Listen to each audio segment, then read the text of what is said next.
Are you baiting me, detective? Attempting to be thorough so we can figure out the manner of death. You mean if someone killed him? You think one of us, one of his family, killed him? Welcome to my study.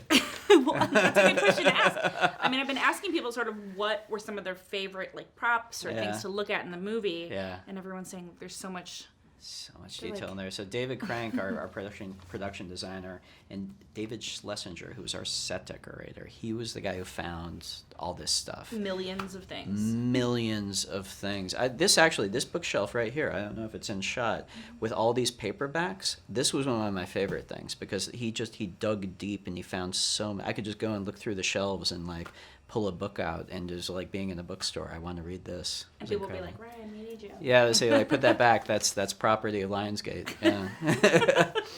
They own like a warehouse now. It's like at the end of Raiders. Yeah. You kind of quote unquote solve the murder pretty early in the movie, like no spoilers. In the first act, no spoilers. Did you get nervous about that? Like, why did you decide to do that as a story? Well, I'm constantly nervous about everything. Like, is this going to work? Is that going to work? I mean, one of the things that I wanted to do, one of the dangers of the whodunit, I love whodunits. I'm a whodunit junkie. But Hitchcock hated whodunits, and the reason he hated them was because it's a big build-up to one big surprise at the end, and that's not very satisfying. That's why he loved suspense, not surprise. So one of the things I wanted to do was very early say to the audience, you know what? Yeah, maybe there'll be a twist. Maybe we guess who did it. Maybe not. That's kind of not what's important here. We're going to go on a ride. And so kind of take the burden off the audience in terms of guessing the ending and say, here's someone we care about. They're in danger. Let's all lean forward and go on this ride together and see how they get out of it. And just make kind of an entertaining movie. A roller coaster, not a crossword puzzle, was kind of my goalpost. Also, that gives you sort of time to get to know all the characters and not just the surface level, like, oh, he's the dad. He's the good guy. Yeah, I wanted it to work as a movie. At the end, I wanted it to be satisfying on a few different levels, not just kind of the puzzle box element of it. It's got to work as a movie. It's got to have an emotional element. It's got to thrill you. It's got to make you laugh. And all those things I wanted to put into this one, You know something. Spill it.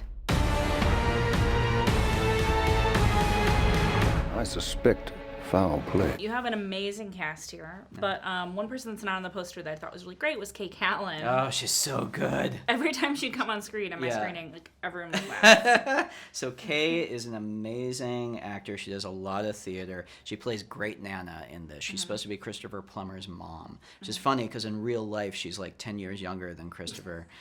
She did a ton of makeup to do the part, and she's an absolute riot. And it seems like she barely speaks in the movie. Yeah. And yet, those are the type of performances that are so much more difficult, just nonverbal performances.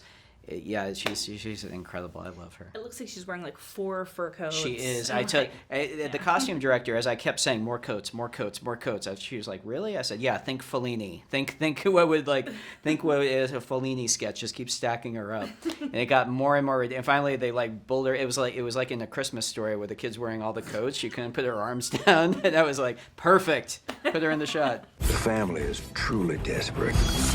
When people get desperate, the knives come out.